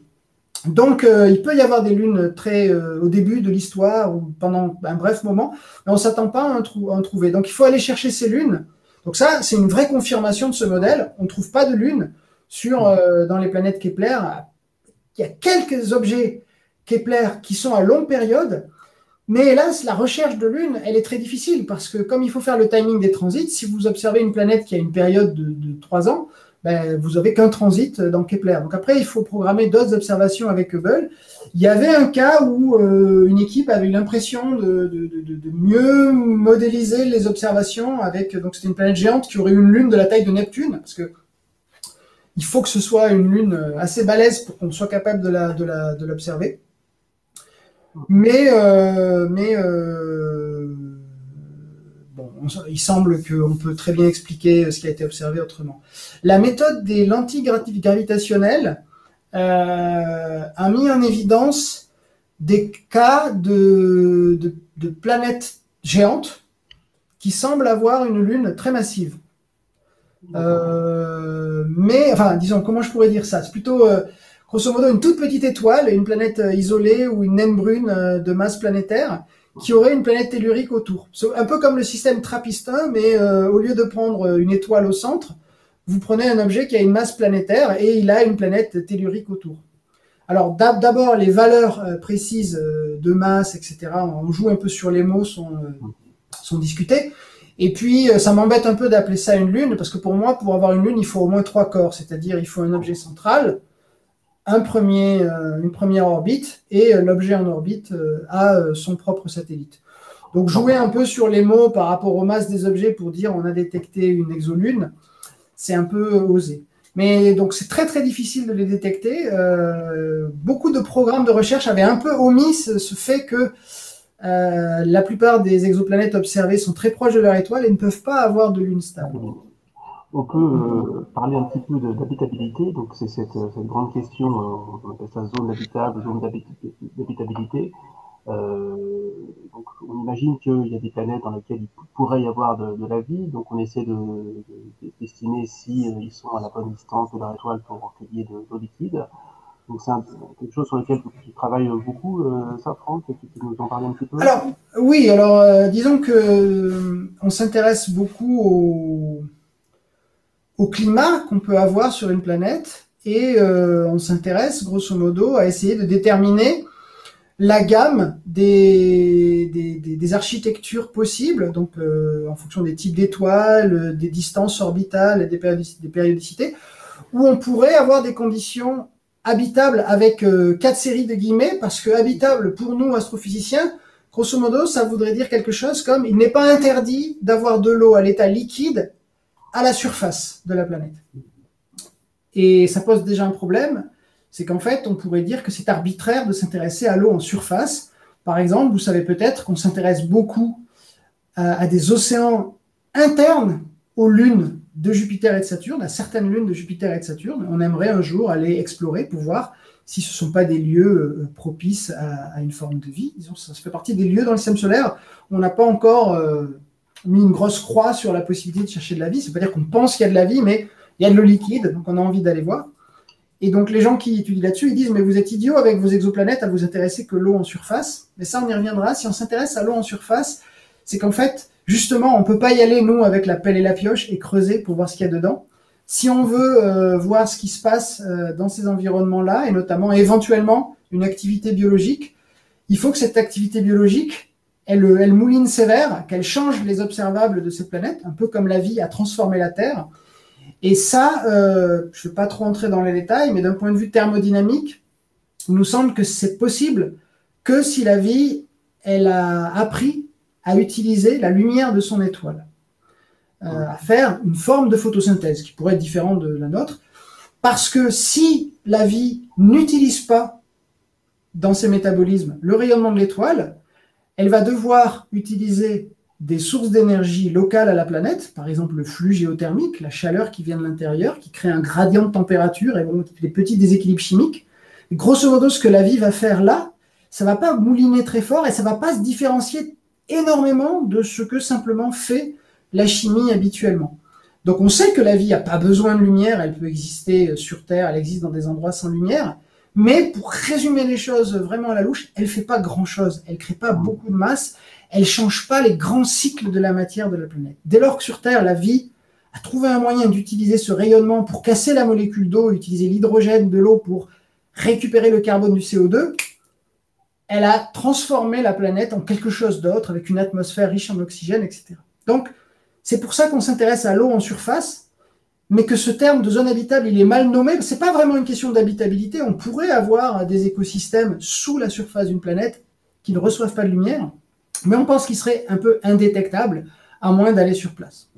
Alors qu'un système, une planète qui aurait de l'eau liquide en surface, eh bien on pense que la simultanéité de la présence de l'eau et de la présence de lumière pourrait faire que si vie il y a, et si cette vie a appris à utiliser ce rayonnement d'une façon qui peut être très différente de l'histoire de la vie sur Terre, peut-être qu'on pourrait avoir des signes observables.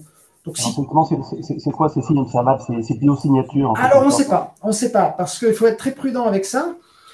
Disons qu'aujourd'hui, quelqu'un regarderait la Terre, quelque chose regarderait la Terre avec des instruments un petit peu plus performants que ce qu'on a aujourd'hui, mais pas beaucoup. Hein, on se projette quelques décennies dans notre instrumentation. Et je pense que ce serait assez facile de déterminer, selon la distance à laquelle on est du Soleil et de la Terre, que la Terre a une atmosphère riche en oxygène, qui contient de la vapeur d'eau, qui a du dioxyde de carbone, qui maintient la Terre à une certaine température, que sans ce dioxyde de carbone, eh ben, l'eau de la Terre serait gelée, qui a aussi des composés un peu en déséquilibre chimique avec l'oxygène, comme du méthane. Et donc, il y aurait quelque chose que nous, on sait, terriens, que c'est une conséquence du vivant. Donc, est-ce que le raisonnement inverse pourrait être fait, c'est-à-dire que est-ce que cet observateur serait absolument convaincu, sans aucun doute, aucune ambiguïté, que cette composition-là ne peut être obtenue que par le vivant? Ben, c'est très difficile pour nous de faire ce raisonnement-là. Pourquoi? Parce qu'on ne sait pas grand-chose de la diversité et de ce que la nature sait faire en tant qu'atmosphère planétaire. On observe aujourd'hui le système solaire. Alors, on a les géantes qui ont à peu près la composition du Soleil, bon bref. On a Mercure qui n'a pas d'atmosphère. Il vous reste Vénus, la Terre, Mars, qui ont des atmosphères qui ont été dégazées. Mais ce sont 3 planètes nées d'une même étoile, qui ont le même âge. Et puis après, on a les lunes, qui pour la plupart n'ont pas d'atmosphère, à part Titan, qui est une atmosphère très intéressante. Donc, vous avez Titan, Vénus, la Terre, Mars. Et c'est de la comparaison de ces objets qu'on a déduit des choses sur l'habitabilité, pourquoi Vénus est devenue Vénus et pas la Terre, etc. Donc, on a commencé à réfléchir à cette zone d'habitabilité qui va grosso modo on est très proche du bord interne, on n'est pas très loin d'être trop chaud on est près du bord interne de la zone habitable, et puis une zone habitable qui englobe Mars, mais Mars n'est pas habitable, n'a pas d'eau liquide à sa surface, comme quoi c'est une condition nécessaire mais pas suffisante d'être dedans, qui est cette zone où on peut avoir de l'eau liquide, mais sur comment les atmosphères se forment, elles évoluent et quelles peuvent être leur diversité de composition, on a un échantillon qui est ridicule par rapport à ce qu'on voit déjà de la diversité des exoplanètes. Donc il va déjà falloir observer beaucoup d'exoplanètes, d'étoiles différentes, des exoplanètes d'âge, de taille différentes, pour voir déjà ce que la nature sait déployer comme diversité de composition. Et là, on y verra plus clair sur ce qui peut être considéré comme une composition un peu anormale. Et ce ne sera pas juste la détection d'oxygène ou juste la détection de phosphine, comme ça a été dit pour Vénus, ou juste la détection de méthane. Ce sera un ensemble très vaste d'observations qui nous amènera à réfléchir en disant « Ah, cette planète, quand même, elle a quelque chose de particulier. » Donc déjà, j'imagine, ça motiverait des nouveaux observatoires pour entièrement dédiés à ces exoplanètes-là. Puis peut-être qu'à un moment donné, il y aura un consensus de la communauté scientifique. Parce que ce n'est pas la première fois que quelqu'un clame avoir trouvé de la vie sur Mars, sur Vénus. L'histoire de l'observation de Mars, elle est ponctuée comme ça d'annonces. Mais généralement, pour une voix qui dit j'ai trouvé de la vie, il y en a 200 qui disent non, moi j'ai une autre explication, peut-être plus simple qu'invoquer la vie. Donc il faudrait imaginer qu'on aurait suffisamment d'observations d'une exoplanète et de son atmosphère et de son contexte, mais aussi des autres exoplanètes pour voir la diversité de possibles qui existent, pour qu'on arrive à un consensus scientifique et qu'on puisse éliminer toutes les hypothèses abiotiques. Donc on est dans l'exploration, dans la spéculation, mais il y a quelque chose surtout qu'il faut retenir. C'est que pour qu'on puisse trouver de la vie sur une exoplanète, c'est-à-dire très proche de nous, puisque pour faire ces analyses d'atmosphère, ça veut dire qu'on est dans notre environnement immédiat, ça veut dire qu'on est, si ça se passe, si on trouvait de la vie comme ça veut dire qu'on est dans un scénario où la vie, elle est vraiment partout. C'est-à-dire qu'elle est même à côté de nous dans cette galaxie. Donc on a souvent tendance à résumer de façon simpliste la question de la vie ailleurs en disant oui, je pense qu'il y a de la vie ailleurs, c'est sûr, on n'est pas seul, etc. Et quelqu'un qui dit non, c'est trop compliqué. Voilà. Donc grosso modo, ce sont les deux courants extrêmes de toute l'histoire de l'humanité, souvent des courants plutôt religieux qui disent non, mais ce qui se passe sur Terre, c'est unique. Puis d'autres qui disent mais non, c'est très commun, il y a ça partout.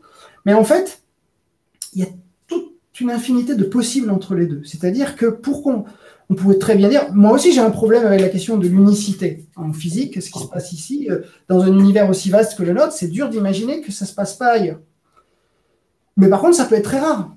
Il pourrait y avoir de la vie que dans certaines galaxies et qu'elle soit complètement hors de portée d'observation.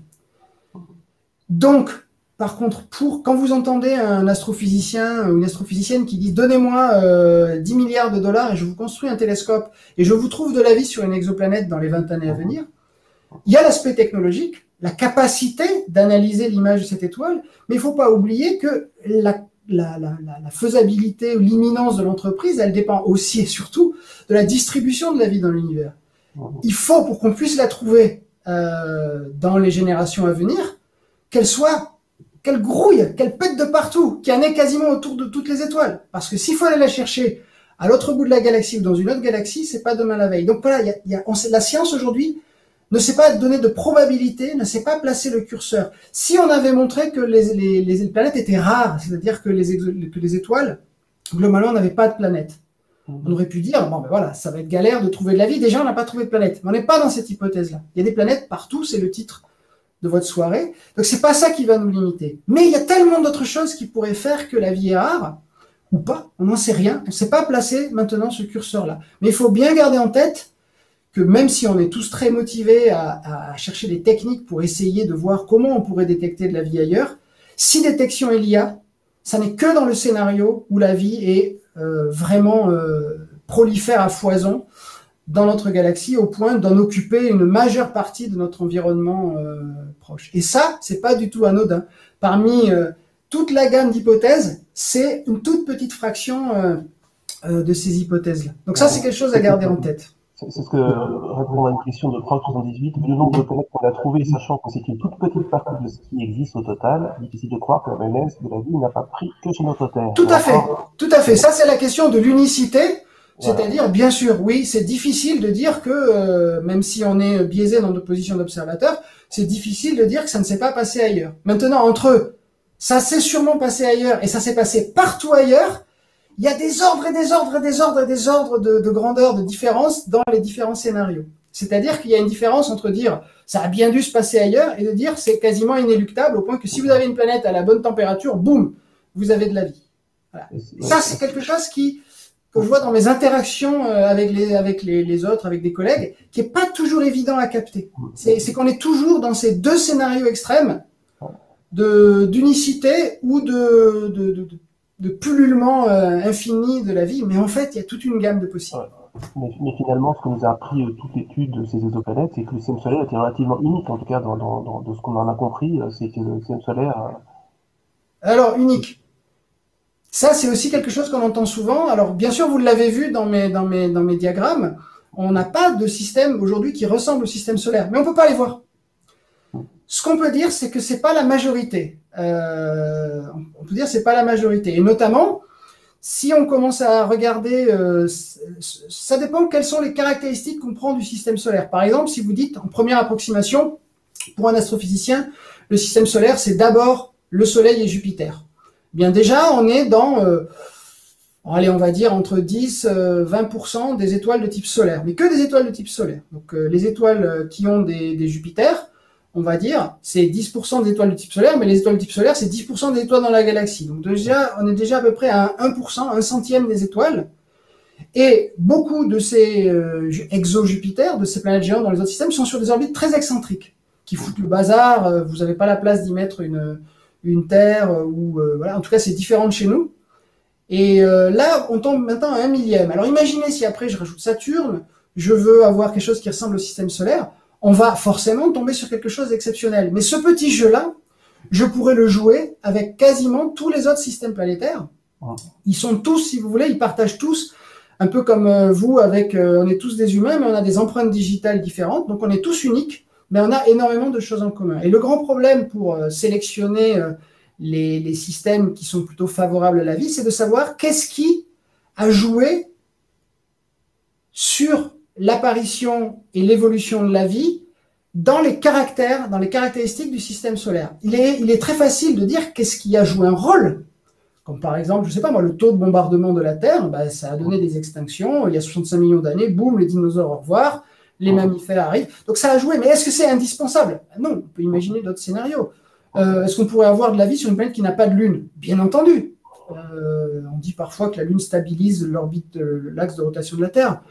Oui, mais elle le stabilise dans la configuration du système solaire. Dans d'autres configurations, avec des rotations différentes, il n'y a pas besoin d'une Lune pour stabiliser. Et puis même dans le cas de la Terre, s'il n'y avait pas de Lune, il y aurait des variations de l'obliquité très, très, très, très lentes, qui ne changeraient pas grand-chose. Et moi, je donne souvent l'exemple à des étudiants, je donne souvent l'exemple des saisons. Je disais, les saisons, c'est une caractéristique de la Terre, mais est-ce que ce n'est pas plutôt un obstacle d'une certaine façon, au développement de la vie. Dans le sens où vous avez les trésors d'inventions que la vie a dû imaginer pour peupler les zones de latitude élevée avec des migrations, avec de l'hibernation, avec les plantes qui doivent trouver des stratégies pour survivre au gel, etc., en perdant leurs feuilles et tout ça.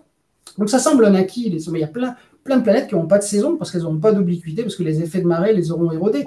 Il y en a d'autres qui ont des saisons très très marquées. Donc qu'est-ce qui, dans les ingrédients du système solaire, il faut garder comme quelque chose d'important? Est-ce que c'est important pour la Terre d'avoir un champ magnétique pour protéger l'atmosphère de la Terre? Alors ça, c'est important pour Mars, parce que Mars a une atmosphère très ténue, donc quand vous vous baladez sur Mars, vous n'êtes pas bien protégé, mais sur Terre, même si on n'a pas de champ magnétique, ce qui arrive parfois quand il y a une inversion de champ magnétique, eh bien, il n'y a pas de problème particulier. Il y a peut-être une érosion de l'atmosphère si on a des étoiles très actives. On a besoin d'étudier ça. Donc, on ne sait pas encore les ingrédients qui jouent un rôle majeur, mais il y en a un qui joue un rôle majeur, c'est effectivement la distance à l'étoile, l'insolation qu'on a de l'étoile. Et donc, ça nous permet de dégrossir et de dire les planètes qui sont dans cette zone habitable, d'habitabilité, de surface. Mais ce n'est pas tant pour dire que si on trouve une planète là-dedans, elle est habitable. C'est pour dire que si elle n'est pas là-dedans, eh bien, normalement, ce qu'on sait de la physico-chimie nous fait penser que ce n'est pas possible d'avoir de l'eau liquide à la surface de ces planètes-là. Voilà. Mais si c'est dedans, les conditions nécessaires, mais alors, on pourrait être comme dans Mars où il n'y a pas d'eau. Donc, ok, on est à la bonne distance, mais il n'y a pas d'eau à rendre liquide. Il pourrait y avoir plein de choses qui font que c'est différent. Merci. C'est passionnant, ça mérite j'imagine, sur ce plan-là. J'en profite pour vous montrer le trimestriel précédent de la recherche, l'origine du vivant, qui portait sur cette thématique-là. Il n'y avait pas que de l'astro, mais de l'astrophysique, mais il y avait notamment Chantal Vibry, que tu connais sans doute bien, Franck, qui avait une approche un peu semblable à la tienne, et qui est disponible en ligne. Et donc, on fera sans doute un autre Twitch sur l'origine du vivant qui est Et je vois que Rocky Racer disait « Je suis unique comme tout le monde ». Oui, c'est tout à fait ça. C'est-à-dire que oui, c'est bien beau de dire que le système solaire est unique, mais je crois qu'on pourrait dire ça à peu près de tous les systèmes planétaires. Donc, c'est un peu ça. Ouais. Alors, deux choses avant de terminer. Donc, évidemment, abonnez-vous pour ne pas manquer les prochains lives jeudi. Et peut-être, Franck, pour conclure, tu peux nous dire quelles sont les prochaines étapes d'instruments qui vont être envoyés et dont on attend beaucoup. On a parlé du James Webb Space Telescope, mais est-ce qu'il y en a d'autres qui sont dans les 5 ans à venir, disons, pour avoir une petite idée de ce qui nous attend? Oui, et donc pour les exoplanètes en particulier, parce qu'il y a beaucoup de missions spatiales, donc il y a le James Webb dont on a parlé, qui va nous permettre de caractériser bien mieux les exoplanètes. Sur la question des atmosphères d'exoplanètes, nous ici, dans mon groupe, on est très impliqués dans un télescope spatial que l'ESA va envoyer à la fin des années 2020, qui s'appelle Ariel, et qui va être entièrement dédié à l'analyse des atmosphères d'exoplanètes. Alors, pas des telluriques tempérées qui nous intéresseraient tant, mais plutôt des atmosphères plus grosses et plus chaudes. Mais par contre, qui va faire ça sur un grand domaine spectral et qui va le faire systématiquement, parce que l'observation des transits, par exemple, ça coûte très cher en temps sur le James Webb. La plupart des domaines de l'astrophysique, James Webb est une révolution en termes de temps d'observation. Ils vont refaire leurs observations en quelques minutes et bien mieux. Mais nous, sur les transits, on est limité par la durée du transit. Donc le James Webb, il peut le faire que sur un certain nombre de cibles. Il va se favoriser sur les cibles qu'on ne pourra pas faire avec un plus petit télescope. Et ce plus petit télescope, ce sera Ariel. Et lui, il fera des centaines et des centaines d'exoplanètes pour avoir déjà une idée de la diversité des compositions d'atmosphères d'exoplanètes. Donc ça, c'est Ariel. Je vous ai dit qu'il y a Gaïa actuellement, qui est une mission essentielle pour l'astrophysique, parce que ça recense la population des étoiles dans la galaxie, leur position, mais aussi leur mouvement en 3 dimensions, et les propriétés des étoiles. Et en faisant ça, en détaillant le mouvement de certaines étoiles, ça devrait permettre de recenser des équivalents de Jupiter, ou disons des Jupiters sur des périodes de l'ordre d'1 an, 2 ans. Un domaine qui est mal sondé par les autres méthodes, et ça pourrait en détecter vraiment beaucoup, selon l'abondance de ces planètes-là. Donc il y a Gaïa, il y a il y a plusieurs télescopes actuellement, il y en a un qui s'appelle TESS, qui refait un peu le même travail que Kepler, donc qui cherche des transits, mais qui ne regarde pas le même champ pendant des années, qui passe un mois sur un champ, un mois sur un autre champ, donc il va trouver des planètes à très courte période orbitale, mais notamment pour trouver des cibles pour le James Webb. Il y a Kéops, tout petit télescope essentiellement suisse, qui permet de suivre des systèmes déjà connus en transit. Il y a Plateau qui va être une espèce de super Kepler qui est possible pour la fin des années 2020, qui lui va observer des champs pendant longtemps autour des étoiles brillantes sur tout le ciel. Donc plus un champ donné, un petit champ donné dans le ciel, mais quasiment sur tout le ciel et pendant longtemps. Donc ça va nous donner vraiment un recensement encore plus fin et exhaustif que Kepler. Et puis, il y a les ELT, donc les grands télescopes au sol qui pourraient permettre de faire de l'imagerie. On n'a pas trop parlé de ça, mais on n'a pas trop parlé ni de la planète, l'exoplanète la plus proche de nous, qui est une exoplanète probablement tellurique et dans la zone habitable de son étoile, qui est Proxima b, que peut-être on pourrait imager, tellement elle est proche de nous, hein, à 4,3 années-lumière, donc on pourrait éventuellement l'imager. Avec le LT, on devrait pouvoir y arriver. Et TRAPPIST 1 qui donne plein d'observations incroyables. On aurait pu expliquer comment on arrive à déterminer la masse et le rayon. La masse de ces planètes, c'est pas par les vitesses radiales, c'est par des méthodes assez incroyables. Et donc, il y aura tous les observatoires au sol pour l'étude des exoplanètes. Et puis, j'oublie quelque chose. Mais après, il y a des grands projets comme LUVOIR ou ABEX qui sont des projets pour aller dans le futur, essayer de trouver d'imager des planètes telluriques tempérées comme la Terre autour d'étoiles très proches. Ça, c'est pour dans plus longtemps. Mais en effet, comme dit Midamaru, je sens que nos 30 années vont être fascinantes et diverses en découvertes. Beaucoup de boulot pour les astrophysiciens. Donc, il me reste à remercier Franck, remercier Léa qui a travaillé en coulisses pour vous remercier tous d'avoir assisté à ce chat. Et je vous propose donc de vous abonner à la chaîne pour un prochain stream où on reparlera encore d'astrophysique et d'autres choses encore. Il n'y a pas que l'astrophysique dans la vie, même si c'est passionnant. Mais non, il n'y a pas que l'astrophysique. Il y a des films aussi. Voilà. Merci à tous et à très bientôt. Au revoir. Au revoir.